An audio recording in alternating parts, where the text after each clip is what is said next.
صلاة الله سلام الله على طه رسول الله. Bismillahirrahmanirrahim.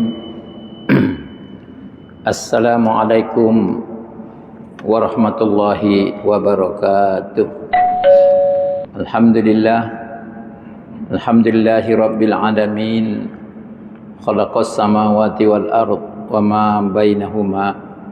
Assalatu wassalam ala asyrafil anbiya'i wal mursalin wa ala alihi wa sahbihi ajmain.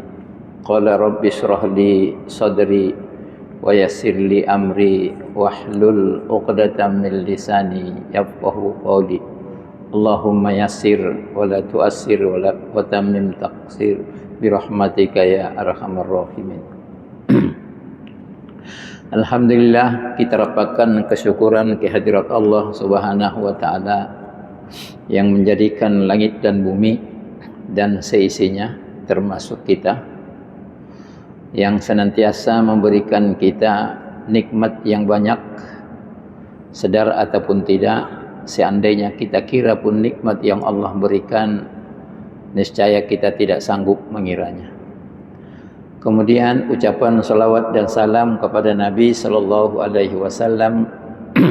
Allahumma salli ala Sayyidina Muhammad wa ala ali Sayyidina Muhammad. Mudah-mudahan kita nanti di yaumil mahsyar kita akan dikenal oleh Nabi dan mendapat syafaat untuk masuk ke dalam surga. Amin ya rabbal alamin. Barisan pengurusan Masjid Negeri, Tuan Imam, Tuan Bilal, hadirin wal hadirat, datuk-datuk, datin-datin, muslimin dan muslimat yang dimuliakan sekalian.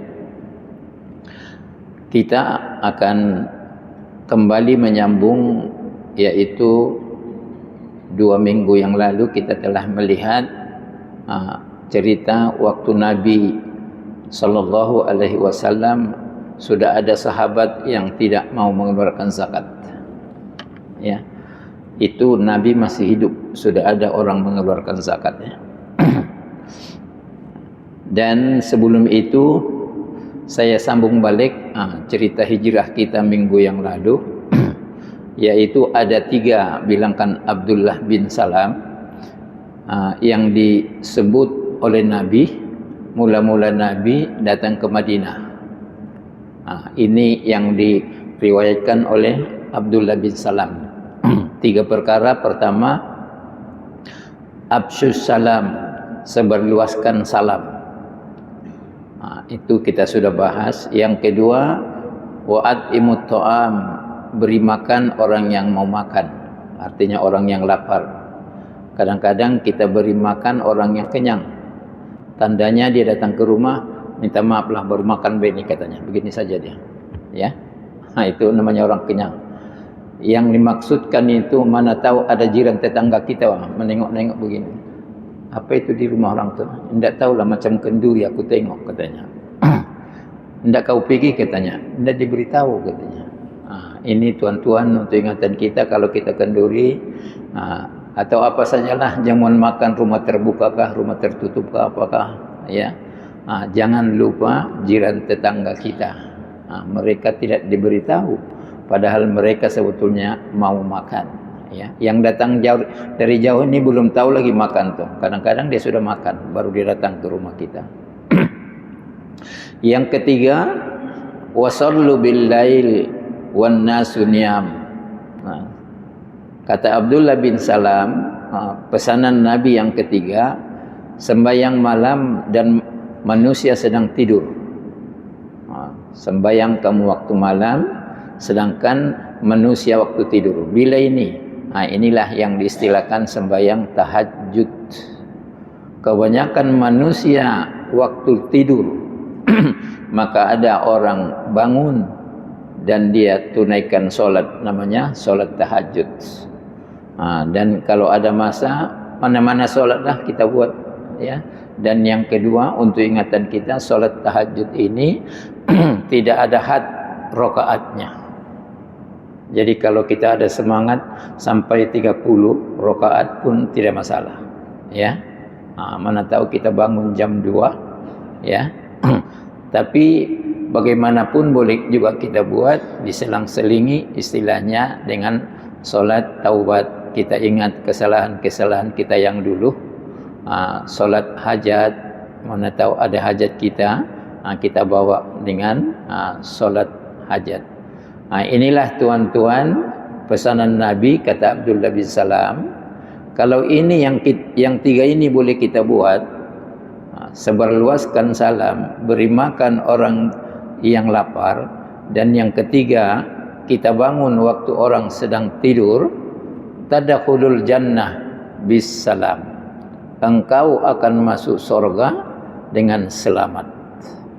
Inilah tuan-tuan namanya amalan sunat boleh membawa seseorang masuk ke dalam surga. Tapi mesti ingat juga, yang fardu mesti buat. Jangan pula yang fardu belum buat tapi terus sembahyang tahajud. Sembahyang apa nih? Tahajud. Sudah isya? Belum, katanya. Itu sudah kau itu bilang. Ya, bukan begitu tuan-tuan. Yang wajib mesti dibuat, tapi yang sunat ambil. Inilah salah satunya. 3 amalan ini insya Allah kita masuk surga tiada masalah. Selamat masuk surga. Karena amalan kita di dunia ada 3 perkara ini yang didengar oleh Abdullah bin Salam.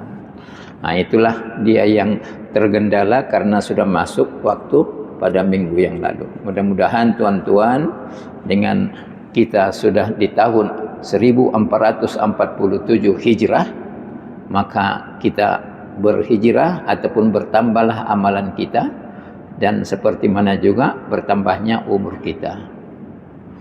Tuan-tuan hadirin yang dimuliakan,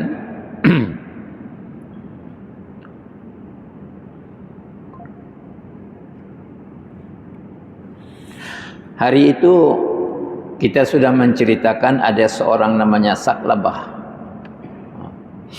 Saklabah datang kepada Nabi, tolong dulu ya Allah, ya Rasul, minta kepada Allah supaya aku jadi kaya, katanya. Ini lebih kurang cerita Qarun lah waktu zaman Nabi Musa. Ya. Nabi enggan, tidak mau. Maka Saklabah merayu lagi. Dia bersumpah.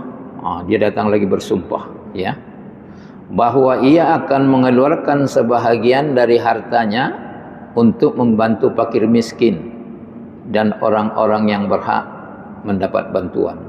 Itu sumpah dia. Tolonglah ya Rasulullah, aku bersumpah, nanti kalau aku kaya, aku akan bantu yang miskin-miskin dan orang-orang yang berhak mendapat bantuan. Akhirnya Rasulullah berdoa ke hadrat ilahi, maka Saklabah supaya dia menjadi seorang hartawan. Akhirnya Saklabah menjadi hartawan. Puncak pertama dia mengembala kambing. Kalau di Arab kan itu kerja yang famous, mengembala kambing. Nabi sendiri pun pernah mengembala kambing, ya. Begitu dia mengembala kambing, dalam masa yang singkat kambingnya bertambah. Itulah kalau kita mau datang kaya itu tuan-tuan, apapun yang kita buat menjadi itu. Kalau nak datang kaya itu, buat saja, semua jadi, ya. Dari penjual kue dari kedai ke kedai, kalau nak kaya boleh dapat kantin. Dari satu kantin boleh berpuluh-puluh kantin. Begitulah kalau kita nak jadi kaya, ya. Jadi Saklabah ini pun nampaknya waktu bintang dia cerah, maka bertambah banyaklah kambing peliharaan dia. Setelah bertambah kambingnya, maka dia berpindah, sebab kononnya ladangnya kurang besar. Jadi kalau sudah mau pindah, tentulah bertambah jauh daripada masjid. Bertambah. Dulu ni kaki masjid ini orang ni, Saklabah ini 5 waktu di masjid. Tapi apa yang jadi tuan-tuan, kalau setelah dia berpindah, dia datang hanya waktu zuhur dan asar saja, yang lain tidak boleh sudah. Kalau ditanya orang, macam bukan lagi 5 waktu kau ini bos, apa hal? Zuhur asar saja. Kau paham juga kan, saya punya ternakan bertambah sudah, bah. Syukur juga lah katanya. Karena itu aku sudah jauh dari masjid, bukan macam dulu. Aku sudah jauh, jadi hanya ini saja saya dapat, zuhur dengan asar. Adapun maghrib, isya, subuh saya buat sendiri, begitulah lebih kurang, ya. Kemudian tidak lama juga dia berpindah lagi. Karena apa? Karena usaha ataupun ternakan kambingnya menjadi kurang luas lagi. Dia punya kebun, maka sudah jelas kalau mau luas berpindah lagi jauh daripada masjid. Kalau hari itu berpindah pertama, datang istilahnya waktu zuhur azhar. Setelah berpindah kali kedua ini, dia datang hanya Jumat saja. Jumat. Nampak sudah kan kesibukan mengurus harta. Yang dulu waktu tidak berharta 5 waktu sembahyang, tapi setelah berharta zuhur dengan asar. Setelah lagi banyak harta, datang hanya Jumat saja. Jadi hari-hari jangan harap lagi lah. Tidak ada lagi. Kalau ditanya kawannya, mana Saklabah? Kau ini, kau ingat Saklabah yang dulu kah? Dia sekarang jadi bos. Begitulah kita ini kan. Jadi bos dia sudah, jadi tidak lagi sempat dia datang sini. Dia datang sekali Jumat. Ya. Akhirnya kita tengok kalau harta ini ya, akhirnya karena dia terlalu sibuk dengan mengurus harta, Jumat pun tidak lagi datang. Jadi macam orang mati sudahlah. Ya, habis dulu kaki masjid 5 waktu. Selepas itu datang zuhur asar. Selepas itu berkurang lagi datang Jumat saja. Sekarang Jumat pun tidak lagi. Memang ada itu orang begitu tuan-tuan. Bertambah kaya dia, bertambah jauh dari Islam. Kalau kita tanya, memang logik. Kau dulu selalu pergi masjid kah? Selalu. Biasalah, memang aku berpuluh tahun sudah. Tapi akhir-akhir ini kau tengok pak aku ini. Aku bukan lagi awal yang dulu katanya. Ya, aku ini awal OKB. Orang kaya baru. Maka tidak lagi datang Jumat sebab terlalu sibuk. Oleh karena tidak lagi kelihatan Saklabah ini, lalu baginda bertanyakan kabar. Siapa yang mengetahui berita Saklabah? Sambil baginda sallallahu alaihi wasallam menyebut berulang-ulang akibat buruk menimpa Saklabah. Coba bayangkan, Nabi pun sudah kasih signal buruk lah itu nanti Saklabah. Kamu tahu di mana dia? Dan pada ketika itu turun istilahnya perintah Allah untuk mengenai zakat. Ya, turun, yaitu maknanya ini tahun yang kedua, ya. Turun perintah zakat 2 Hijrah. Lalu baginda mengutus 2 orang pegawai memungut zakat. Dan berjumpa dengan Saklabah. Juga mereka diperintahkan memungut kepada orang-orang yang lain di sekitar itu. Salah satu tuan-tuan yang mereka jumpai yaitu As-Salimi, ya. Selepas berjumpa dengan As-Salimi ini, mereka pun pergi ke tempat Saklabah. Dan mereka mengenalkan diri sebagai pemungut zakat dan membacakan surat dari Rasulullah sallallahu alaihi wasallam. Saklabah buat tidak paham. Setelah dibacakan surat dari Nabi itu, Saklabah buat macam tidak paham. Padahal ini dulu gengnya ini, ya, dengan mengatakan, apa dia cakap? Zakat itu sama saja dengan cukai. Ini pun kadang-kadang ada kita dengar orang Islam, kalau sudah keluar zakat, sudah ada kan income tax katanya. Namanya pun income tax, bukan zakat, bilang income tax lah, zakat.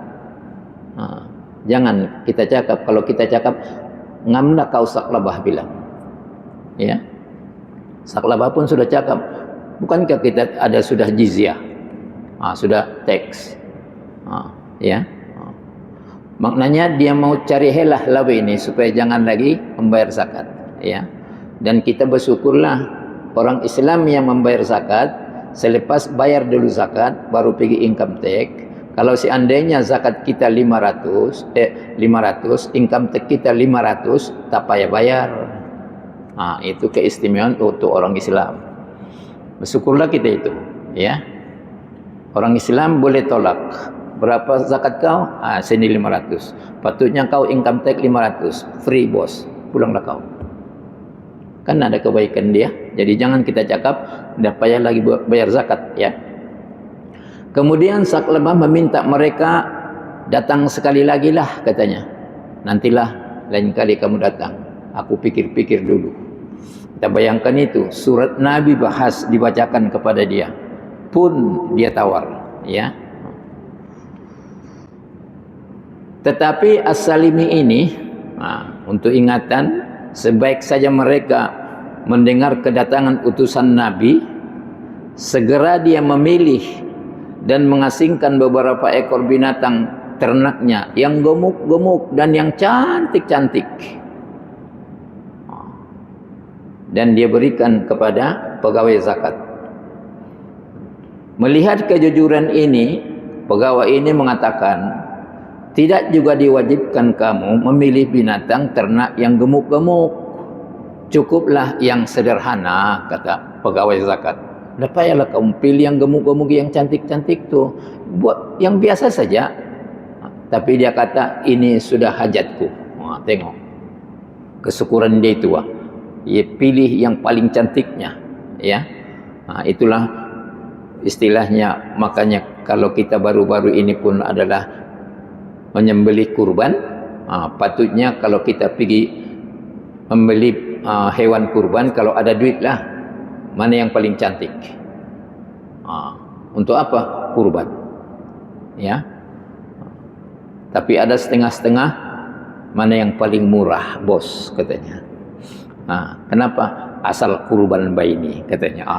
Ini na'udzubillah, ya. Kalau mau itulah yang kurus tuh, bolehlah, bukan juga aku makan, katanya. Ini lagi sandi, ya, bukan aku makan, katanya, orang lain makan, bolehlah itu, katanya. Ini takut namanya kurban tapi tidak diterima. Sebab andainya kita pun disuruh makan, kita tak mau, pasal terlalu kurus, bah. Takut membawa penyakit. Tapi orang lain karena dia tidak nampak disembelih, dia makan saja, mana dia tahu tuh, karena dia sudah dikirim ke rumah. Pegawai zakat pada mulanya menolak, tapi karena As-Salimi ini mengatakan, inilah pemberian saya dan inilah ikhlas, maka mereka pun mengambilnya.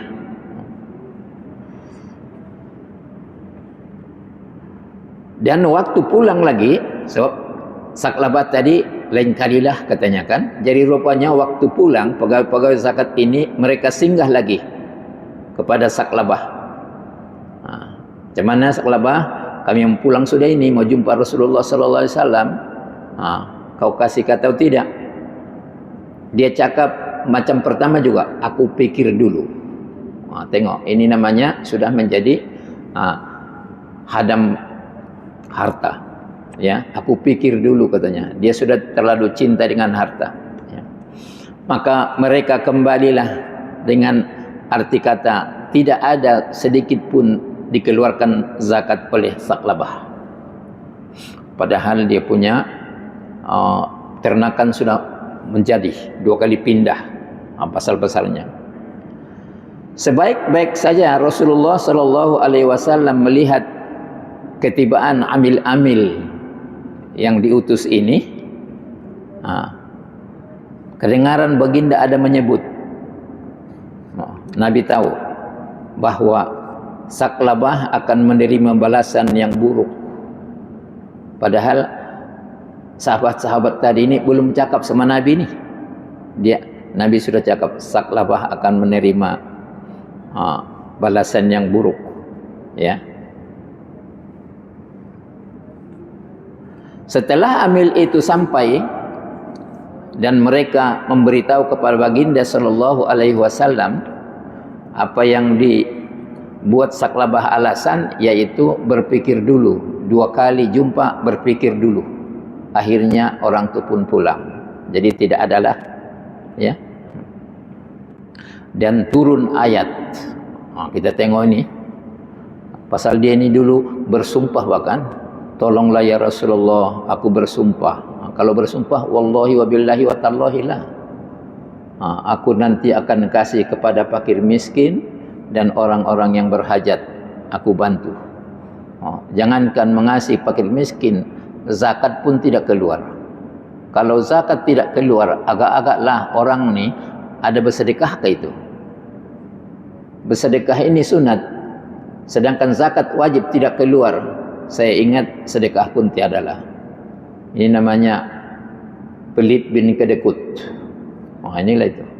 Sudahlah pelit, kedekut lagi. Kalau pelit saja, biasanya dengan diri dia pun dia kira itu. Kalau nanti pergi makan segini, kalau di rumah nanti 3 hari sudah itu, tidak payahlah, di rumah sajalah makan katanya. Kalau pakai kasut nanti akhirnya begini, selipar begini, pakai selipar sajalah katanya. Kaya dia tapi pembawaannya macam miskin. Anda tahulah kemana nanti dia buat duit kalau dia sudah meninggal. Dia tidak fikir baik itu kan, orang yang kedekut begini dia tidak fikir. Allah berikan kita kekayaan, nikmatilah kekayaan tu bos, nikmatilah. Tapi jangan nikmati dengan buat yang maksiat. Ada kadang orang kalau setelah diberikan oleh Allah rezeki itu, yang dulunya kaki masjid tapi jarang sudah ke masjid, hendaklah begitu. Kita nikmatilah, teruskanlah ke masjid, banyakkanlah bersedekah, pergilah umrah, pergilah ke mana kita suka, asal perjalanan kita itu baik, yaitu melihat kebesaran Allah Subhanahu wa taala, ya. Jadi turun ayat, A'udzu billahi minasyaitonir rajim. Wa minhum man ahadallahu la in atana min fadlih lanasaddaqanna wa lakunanna minas sholihin. Di antara mereka ada yang telah berjanji kepada Allah dengan berkata, ini Allah kasih ingat balik, ada orang berjanji, sesungguhnya jika Allah memberi kepada kami dari limpahan kurnia-Nya, tentulah kami akan bersedekah. Ini janjinya itu. Kalaulah aku kaya, aku akan bersedekah. Ya Allah, kasihlah aku kaya. Dan tentulah kami akan menjadi dari orang-orang yang soleh. Itulah cita-cita sebelum kaya. Kalau aku kaya, aku akan bersedekah. Kalau aku kaya, aku akan bantu orang-orang yang miskin dan yang melarat. Dan kalau aku kaya, banyak dia cakap sebelum kaya, tapi selepas kaya tiada lagi apa yang dia cakap sebelum kaya. Inilah dia Saklabah, ya, Saklabah. Tandanya apa? Zakat pun tidak keluar. Jadi tuan-tuan, mana tahu kita ada simpanan 30 lebih duit di bank kah, atau kita simpan di rumah kah, tidak diusik selama 1 tahun, wajib zakat. Jangan cakap aku bukan orang bisnis katanya. Walaupun tidak bisnis, tapi ada duit kita 100.000 di bank. Berapa lama sudah itu? 10 tahun sudah itu katanya. Dari bujang lagi sampai sekarang diusik-usik, bertambah-tambah sudah katanya. Wajib itu keluarkan zakat bilang. Kita tengok istilahnya kadar harga emas semasa kali 82 gram. Kalau emas 500 kalilah, itu ikut emas. Kalau emas 300 dia turun balik, ya. Jadi oleh karena itu tuan-tuan, sebetulnya orang yang kaya, yang sebelum kaya begitulah kita. Tapi rupanya selepas datang harta, dia lupa sudah apa yang dijanjikannya kepada Allah Subhanahu wa taala. Kemudian turun lagi ayat, Falamma atahum min fadlih bakhilu bihi wa tawallaw wa hum muqridun. Kemudian setelah Allah memberikan mereka limpahan kurnia, dia mau tadi kaya kan? Mereka bakhil dengan pemberian Allah itu. Inilah tuan-tuan, kadang tuan waktu kita miskin, okey lagi, ada lagi bersedekah. Walaupun bersedekah orang miskin lah, tapi ada tiap hari. Tapi tidak banyak, bagi kita banyak lah itu karena kita miskin kan. Yang peliknya selepas kaya, bukan lagi tiap hari, mungkin sekali Jumat saja bersedekah. Itu namanya tanda bakhil itu. Kenapa sekali Jumat? Sekali Jumat banyak. Kalau hari-hari dulu waktu miskin sikit-sikit katanya. Bukan masalah sikit atau banyak, hari-hari buat. Mana tahu hari ini kita meninggal, belum lagi hari Jumat, belum lagi bersedekah. Ya. Serta mereka membelakangkan janji mereka. Inilah ini. Saklabah dia belakangkan sudah janji dia. Dan sememangnya mereka orang-orang yang senantiasa membelakangkan kebajikan. Inilah tuan-tuan yang jadi pada setengah-setengah orang yang kaya. Tak ada lagi istilah bersedekah. Kalau korun kan dia cakap lagi, orang miskin karena dia bodoh, aku kaya pasal aku pintar. Itu korun, ya. Kalau ada lagi orang di zaman ini bilangkan begitu, aku tahu bahwa aku kaya pasal aku pandai berbisnis. Aku kan sekolah bisnis. Orang-orang kampung mana ada sekolah itu, makanya miskin-miskin katanya. Samalah kau dengan korun bilang, ya. Walaupun kau hidup di zaman Nabi SAW.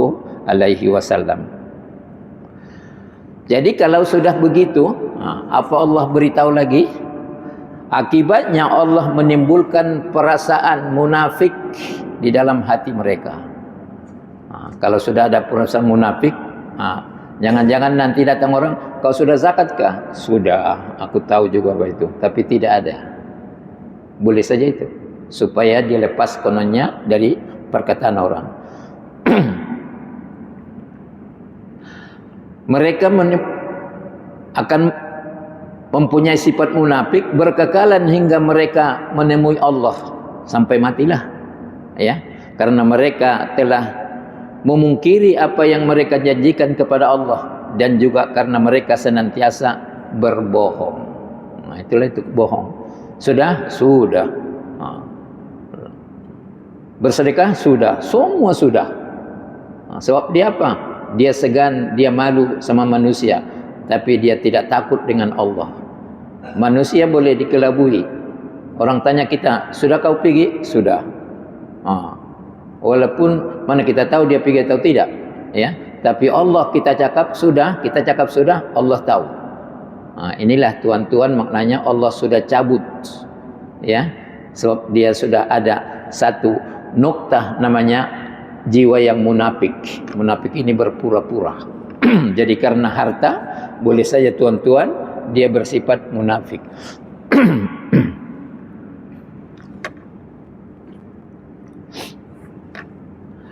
Kemudian setelah itu sudah turun ayat ini, diberitahulah oleh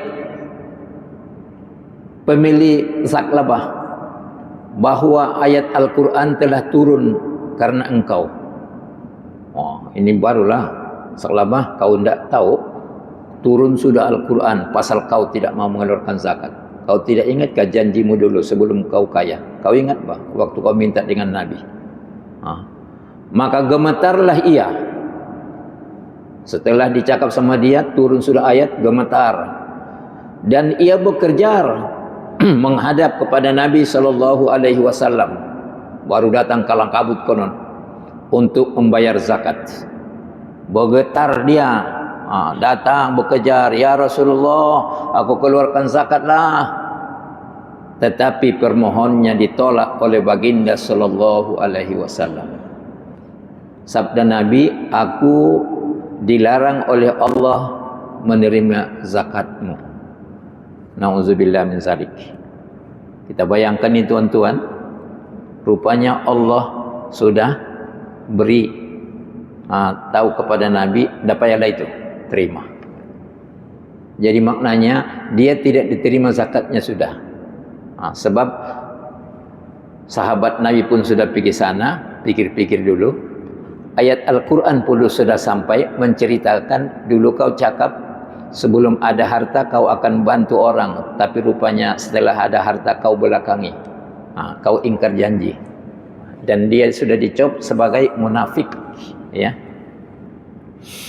Tinggallah Saklabah dalam keadaan sesal dan merana. Maka dia sesallah. Apa mau dibuat? Nabi tidak mau terima zakat, ya. Jadi kita tengok tuan-tuan, duit kita ini manalah tahu. Ada yang kita simpan melebihi 30.000 itu. Saya tidak tahulah 30.000 berapa. Kita kalikan saja dengan harga emas 82, ya. Kalau ada itu dan duit kita tidak diusik 1 tahun, wajib keluarkan zakat.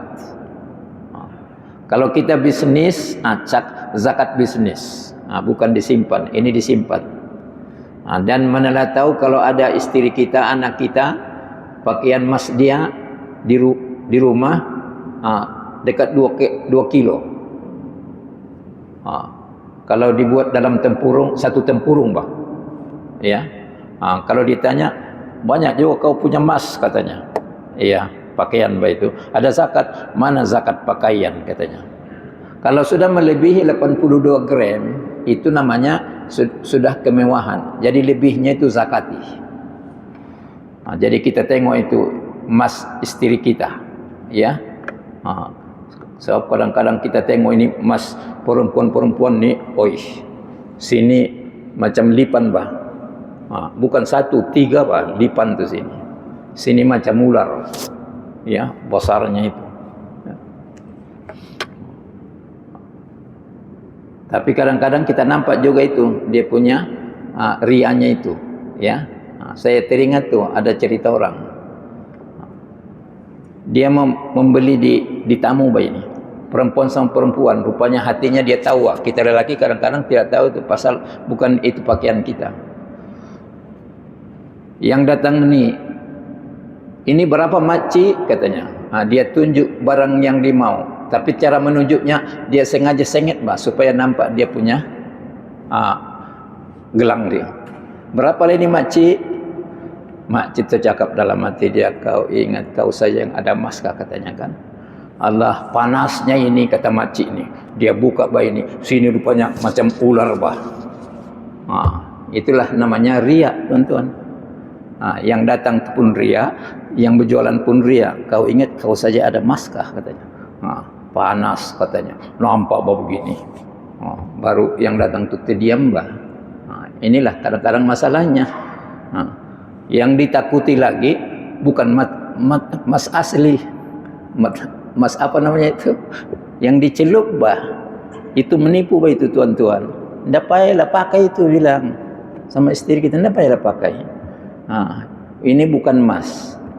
Nanti yang ditakuti dicuri orang, ditareknya saja kau punya, istilahnya apa namanya itu, akhirnya sakit kita punya badan. Sebab bukan emas, jadi susah itu mau putus. Tapi kalau emas senang putus, sebab dia lembut. Lain tuh, tuan-tuan, ya. Kemudian sampailah Nabi wafat. Tiada cerita, Nabi tidak terima Saklabah. Kita ingat ini, ya, Saklabah. Jadi jangan kita macam sifat Saklabah. Zakatnya juga telah ditolak oleh Sayyidina Abu Bakar Siddiq. Rupanya selepas Nabi wafat, datang Abu Bakar Siddiq, dia datang. Abu Bakar pun dia tahu cerita, aku pun tidak boleh terima. Demikian juga Sayyidina Umar dan Sayyidina Utsman. Tiga-tiga menolak, tidak mau. Dan waktu Sayyidina Utsman lah punya pemerintahan Saklabah ini meninggal dunia. Jadi maknanya, tuan-tuan, kalau kita tengok, akhirnya setelah turun ayat, tiada yang berani lagi menerima zakat Saklabah. Termasuk Nabi yang pertama, Nabi beritahu dia, Allah telah melarangku untuk menerima zakatmu. Rupanya berterusan kepada Abu Bakar, Sayyidina Umar bin Khattab, begitu juga Sayyidina Utsman bin Affan. Kita bayangkan tuh, maka matilah dia dalam keadaan dimurkai oleh Allah Subhanahu wa taala. Pasal apa? Harta. Jadi tuan-tuan, kita yang tidak banyak harta ini, bersyukurlah apa yang ada. Dalam hati kita, ya Allah, lama sudah aku meminta supaya aku banyak harta, supaya kaya, tapi nampaknya macam tiada harapan. Mau tua sudah aku ini. Maka bersyukurlah apa yang ada ini, tuan-tuan.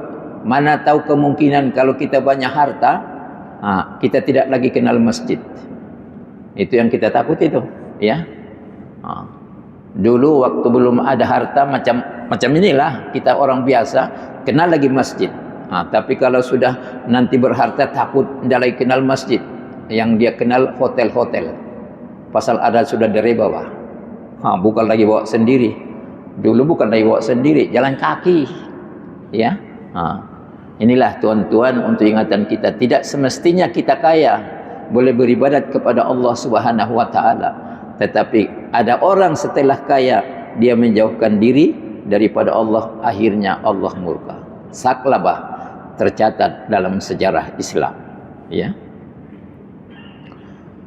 Hukum orang yang enggan membayarkan zakat, apa hukumnya? Hukumnya adalah satu perkara yang wajib ditinggalkan, maka dia menjadi dosa. Tiap-tiap yang wajib ditinggal, dia menjadi dosa. Kalau kita kerjakan, mendapat pahala. Jadi orang yang berzakat, tuan-tuan, kita akan mendapat pahala, ya, bukan percuma, ya. Dan bahkan orang yang tidak mengeluarkan zakat, seolah-olah dia sudah mengurangi rukun Islam dia. Rukun Islam kita ada 5. Tapi kalau dia tidak berzakat, maknanya 4lah rukun Islam dia. Padahal dia wajib zakat, kecuali orang yang tidak sanggup. Siapa dia? Minta maaflah, saya pinjam istilah miskin tegar. Miskin tegar. Ini diistilahkan tiadalah simpanan untuk masa 1 bulan 2 bulan, tidak ada. Ini yang diistilahkan kais pagi untuk petang. Memang ada orang begitu, tuan-tuan. Kais pagi untuk petang. Lagi miskin, kais pagi untuk pagi. Lagi miskin, kais-kais, tiada rezeki. Ini lagi miskin, tuan-tuan, ya. Jadi tuan-tuan, orang yang beginilah, kalau kita tadi kenduri itu, manalah tahu ada jiran tetangga kita ini, panggil dia, ya. Sebab mereka mau makan. Kita di KK ini pun, tuan-tuan, banyak ini, ya. Kalau mau mengasih orang istilahnya makan yang lapar, banyak, sekitar KK banyak, tuan-tuan, ya. Boleh kita tanya itu, ya. Banyak orang yang mau makan, ya. Jadi oleh karena itu, inilah namanya tanda kita kesyukuran. Maka kita di samping membayar zakat, kita hulurkanlah bantuan kepada mereka. Mudah-mudahan dengan itu kita namanya termasuk orang yang bersyukur. Maka orang yang mengingkari tidak membayar zakat, hukumnya boleh menjadi orang murtad. Bayangkan itu, sampai murtad, bukan saja berdosa, boleh murtad. Sebab apa? Dia kasih kurang rukun Islam dia. Jadi jaga-jaga kita ini, tuan-tuan, kita tengok diri kita. Mana tahu ada duit kita lama sudah disimpan dan kita tidak pernah pakai-pakai, maka sebetulnya duit itu mesti dizakati. Kecuali kita simpan di bank Islam, atau simpan di tabung haji, atau di perbankan Islamik, ya, perbankan Islamik. Tapi kalau ESB tidak dikeluarkan zakat. Saya pernah tanya pegawainya, kenapa kan tidak mengeluarkan zakat? Di sini itu katanya yang menyimpan bukan Islam saja, yang tidak Islam pun ada di sini. Kami tidak keluarkan zakat, sendiri-sendiri keluarkan zakat. Cuma pelaporan di ESB, Jakim mengeluarkan istilahnya surat adalah halal. Jangan kita ragu-ragu. ESB halal. Cuma mereka tidak keluarkan zakat. Itu yang saya tanya mungkin 20 tahun yang lalu lah. Ya, waktu nak masuk anak benih, ya, PSB. Itulah alasan dia. Sebab di sini kami bukan Islam. Jadi yang tidak Islam nanti keberatan dia. Tapi bagaimanapun pelaporan semua istilahnya halal. Ya, melaporlah di sana, ya. Dan itu adalah negara punya, ya. Jadi kalaulah seorang itu dengan zakat ini boleh diistilahkan murtad, maka apa jadi kita tuan-tuan? Ini yang ditakuti ini. Dengan harta kita akan mendapat murka daripada Allah Subhanahu wa taala. Ya.